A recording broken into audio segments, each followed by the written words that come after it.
Labdien!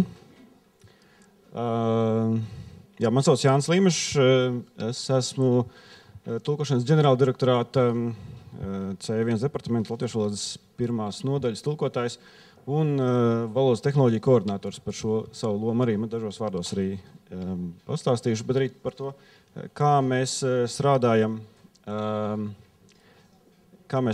ar mākslīgā intelekta rīkiem un vispār kādiem rīkiem mēs strādājam. Mazliet par mani, visu detaļās nestāstīšu. Tas nav tā, lai lielītos, bet vienkārši, lai pastāstītu un varbūt radītu iedvesmu par to, kāds tiešām ir mainīgais tulkotājs, ko es pat neesmu visu pieminējis, ko es esmu dzīvē darījis, bet kaut ko, kas varētu iedvesmot. Piemēram, pie savām valodām es kā šobrīd nodarbojos ar luksemburgiešu valodas mācīšanos, kas gan man darbā šobrīd nav vajadzīgi, bet pilnveidojos un mācos. Mana loma tiešām ir tulkotājs un valodas tehnoloģiju koordinators. Es gan tulkoju tieši to pašu, ko pārējie kolēģi, bet lielāko daļu savu darba laika palīdzu saviem kolēģiem, tulkotājiem. Konkrēti es strādāju ar latviešu valodas tulkotājiem katrā valodas kopienā, kas mums ir 24 kopā. Katrā valodas kopienā ir vismaz viens tāds amats kā es, kā valodas tehnoloģiju koordinators. Mēs palīdzam citiem tulkotājiem strādāt ar valodas tehnoloģijām, izmēģinām dažādas tehnoloģijas, izmēģinām jaunās iespējas un palīdzam citiem tulkotājiem un arī pielāgojam, piemēram, valodas kvalitātes pārbaudas rīkus pielāgojam konkrētajām valodām. Dažos vārdos par to, ko mēs darām. Komisija lielākoties tulko no angļu valodas, tātad 24. Valodas departaments, tagad mēs viņu saucam par valodas kopienām, 24. angļu valodas departaments nodarbojās ar, piemēram, rediģēšanu, ko man arī jau kolēģi jau pieminēja. Lielākoties no angļu valodas, apmēram 10% ir no franču valodas, vācu valodas un pārējām valodām. Un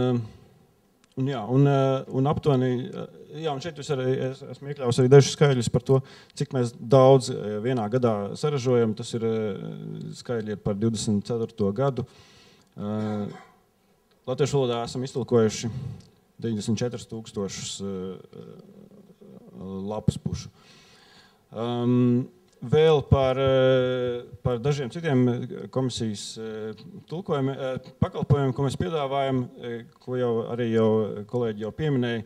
Mēs arī tiešām arī ir kolēģi, kas rediģē avotu tekstus pirms tulkošanas, bet viss netiek rediģēts. Tas ir atsevišķs pakalpojums. Tāpat starp mūsu pakalpojumiem ir arī šis mašīnu tulkošanas pakalpojums. Tas ir gan kā iekšējais pakalpojums, ko tulkošanas ģenerāldirektorāts nodrošina tulkotājiem, saviem kolēģiem, gan arī visai plašajai komisijai. Bet tas ir arī kā ārējais pakalpojums, kas ir pieejams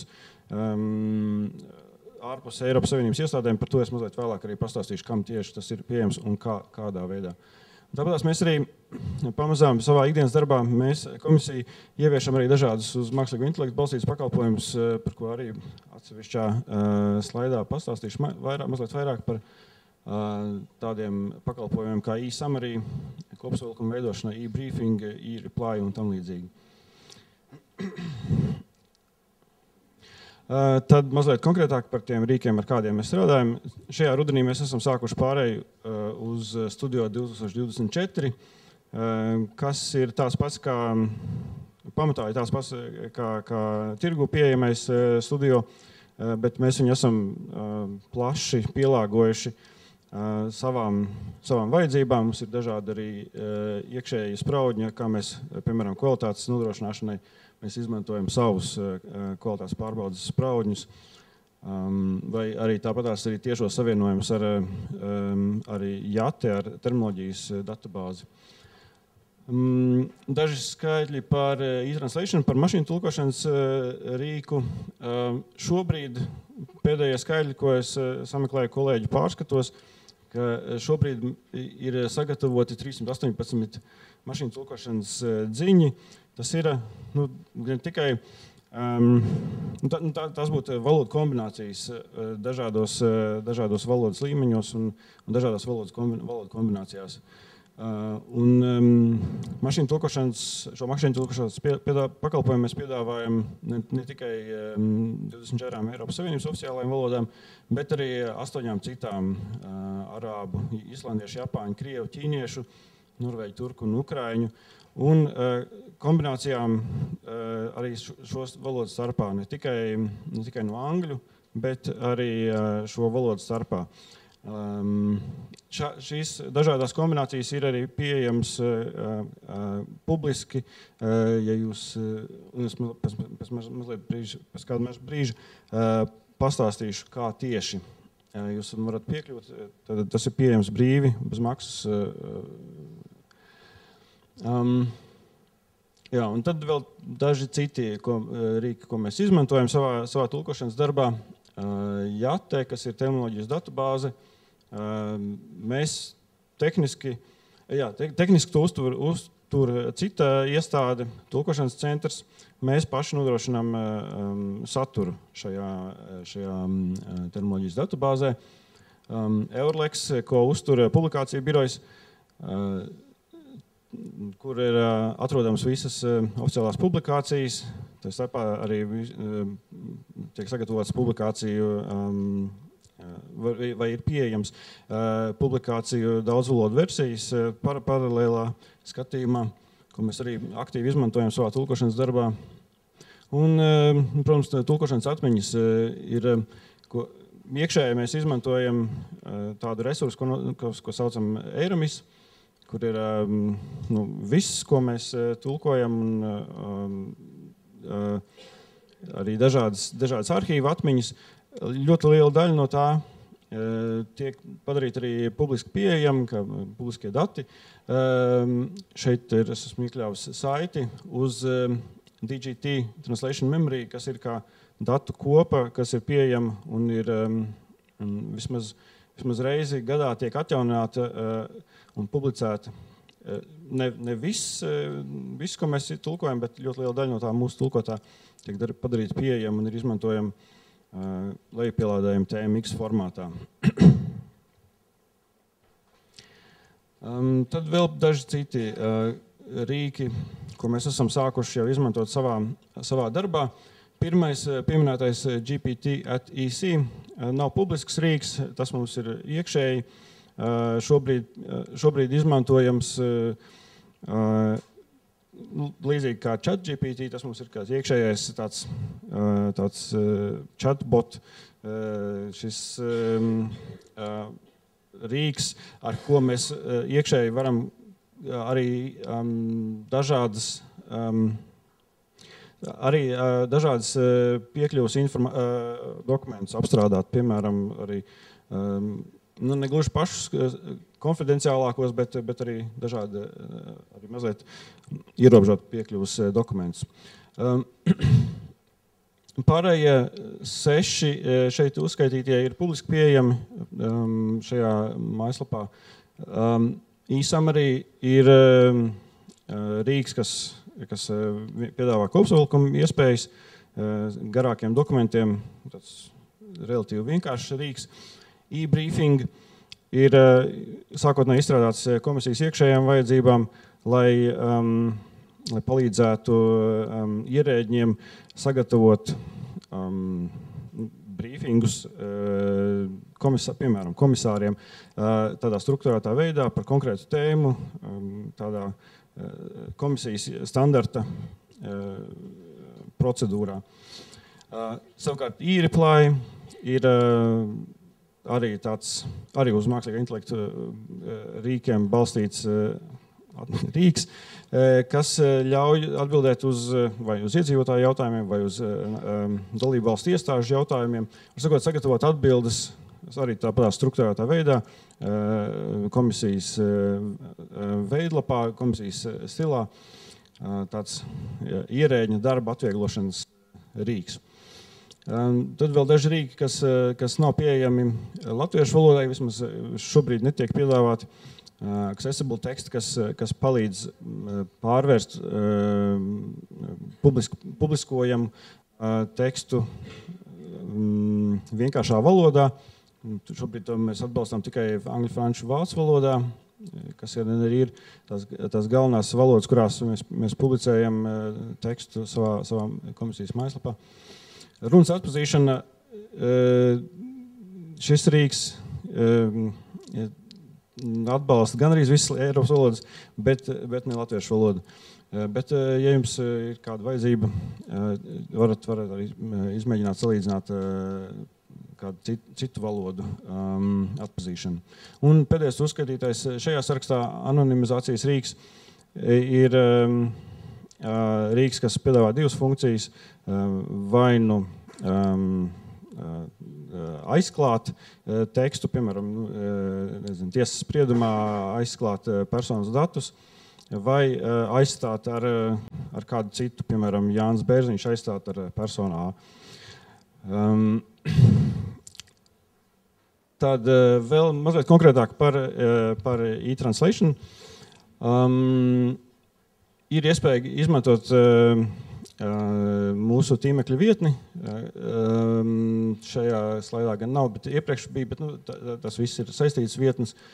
Var tulkot gan tekstu fragmentus, gan vesels dokumentus. Šeit es esmu uzskaitījis dokumentu formātus, kurus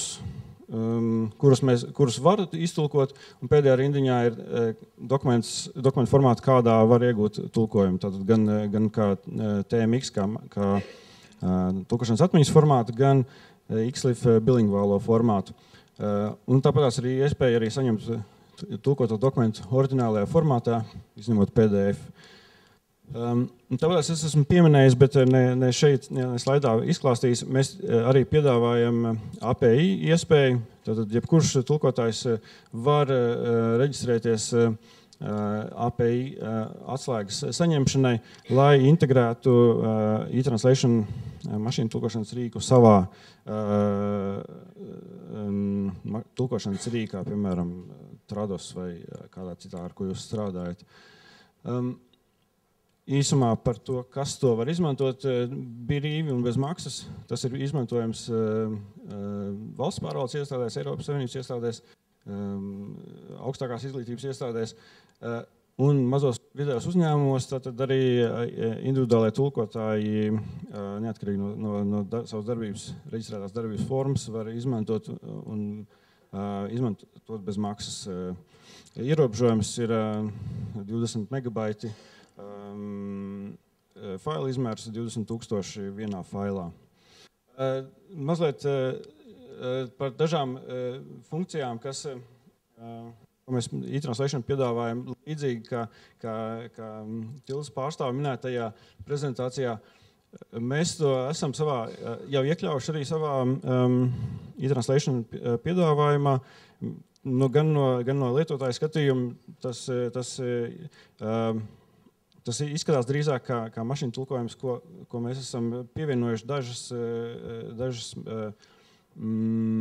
mākslīgā intelekta funkcijas, nevis otrādi, bet faktiski runa ir par to pašu, ka mēs jau tagad tulkotājiem piedāvājam iespēju uzlabot mašīnu tulkojumu ar glosāriju, kas faktiski arī ir līdzīgi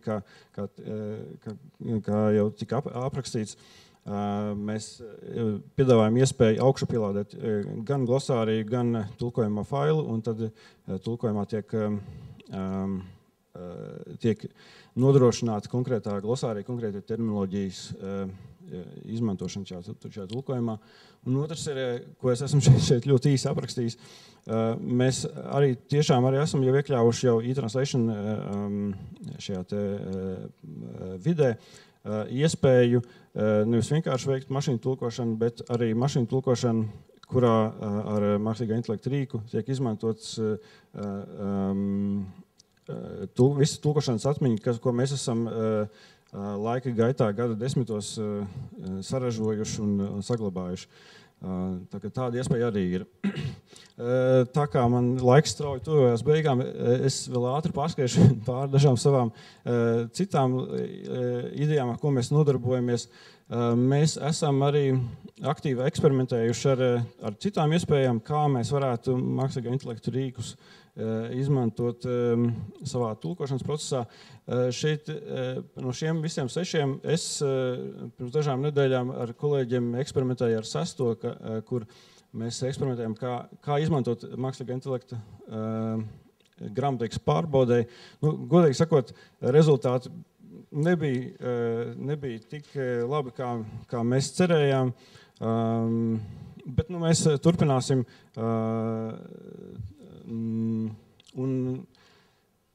Katrā ziņā mums ir idejas un ir iestrādes, bet pagaidām nav vēl to rezultātu. Šis ir mans pēdējais slaids, un man šķiet, ka man laiks vēl iet uz beigām. Es esmu formulējis dažus ieteikumus tulkošanas darbā.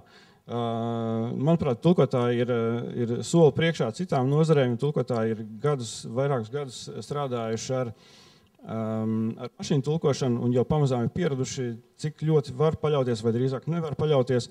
Un es ieteiktu tiešām arī līdzīgā veidā attiekties pret mākslīgā intelekta izmantošanu tulkošanas procesā. Protams, ka nepaļauties pilnībā un arī prasīt, norādīt avotus, ja jūs kaut kādas izpēti veicat par kādiem terminiem, lai nebūtu tāds lēmumu pieņemšana bez kāda pamata. Un vēl es esmu šeit arī dažus citus piemērus pieminējis, kā mēs reāli izmantojam, ne visi tie piemēri, bet arī kā mēs reāli izmantojam savā darbā dažādas mākslīgās intelekta iespējas. Tas arī īsumā viss. Varbūt ir kādi jautājumi. Tā. Sakiet, lūdzu, vai anonimizācijas rīks ir arī latviešu valodā darbojas, ja es pareizi sapratu? Un vai tas ir pieejams tā kā arī iestāžu darbiniekiem, tātad reģistrējoties tur, kur bija norādīts?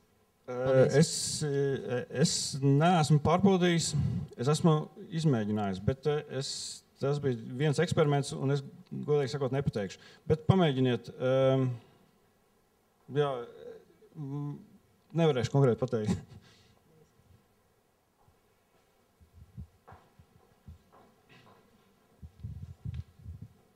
Man tāds jautājums, tas teksts, ko mēs ievedam uz tulkošanu, tas pēc tam nenonāk globālā tīmeklī, vai tas pie jums serveros saglabājās? Ļoti labs jautājums. Mēs strādājam komisiju ar saviem serveriem, un arī tas, ko es pieminēju, ka es arī jau gan mašīnu tulkošanu, gan mākslīgā intelekta rīkus, tie visi ir mūsu pašu serveri Eiropas teritorijā, un, protams, ka mēs esam tie, kas būs pirmie, kas ļoti strikti pārbaudīs par to, kur tie dati nonāk un faktiski nenonāk. Tātad gan par mašīnu tulkošanu, gan par to, ka mēs kaut kādus jau mašīnu tulkošanā jau izmantojam jau kaut kādus mākslīgā intelekta rīkus. Es šeit nepieminēju, bet mēs tiešām tie mākslīgā intelekta rīki, ko mēs jau iesaistām mašīnu tulkošanā, tie arī darbojās uz komisijas serveriem. Mēs uz to paši paļaujamies. Mēs to esam izstrādājuši tādā, lai tas atbilstu mūsu pašu iekšējām prasībām, un tas arī, manuprāt, tam vajadzētu arī sakrist ar tulkotāju vajadzībām. Bet vienalga, kā es arī šeit pieminēju, otrais apakšpunkts par to informācijas izplatīšanas ierobežošanu, to vienmēr apdomāt. Tas attiecās gan uz mašīnu tulkošanu, vai jūs padomāt, vai jūs drīkstat augšu pielādēt, vai jūs drīkstat gan mašīnu tulkošanas sistēmā, gan mākslīgiem intelektam.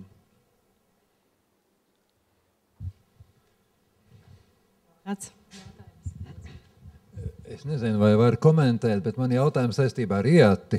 Kā tiek izlēmta šī te atbilsmju vēlmības pakāpe, kas parasti tur ir norādīta ar šīm zvaigznītēm, kā šie lēmumi tiek pieņemti? Ar asinīm. Asaņainās cīņās. Jā. Un es turos pa gabalu, tāpēc es esmu šobrīd diezgan jau tā, visas brūces sadzījuši. Nē, es neesmu tiešām iesaistīts cieši tajā terminā lēmumu pieņemšanā par terminiem. Būs grūti komentēt konkrētāk, jā. Labi, es mēģināšu atkal komentēt šo te. Neviens terminologs klāt mums šodien nav. Diemžēl rītā būs mūsu galvenā terminoloģija konference. Bet ir tā, ka te ir redzams arī iestādes kods klāt, kur ir validējusi. Un, kā jau Jānis minēja, tas ir ar asinīm, bet tur ir cipariņi klāt, kas norāda ticamību tam terminam. Un parasti ir arī norādīts avots, kur tas ir, ja piemēram, tas ir publicēts Eiropas padomes un parlamenta regulā vai direktīvā, tad tas ir ļoti ticams termins. Jā, un es arī piebildīšu, ka publiski lietotājiem ārpus iestādēm ir pieejami šķiet no otrās uzticamības pakāpes. Iekšējiem lietotājiem ir arī vēl zemākas, kur tās asins vēl nav tik daudz izlietas, kur vēl neesam vienojušies. Tad tur jau kaut kādi tie kur tulkotājs parastais iekšējais tulkotājs, kas iekļauj tajā datubāzē, tas vēl iziet pēc tam to vērtīšanas procesu, kad tas tiek apstiprināts un kādā līmenī tiek apstiprināts.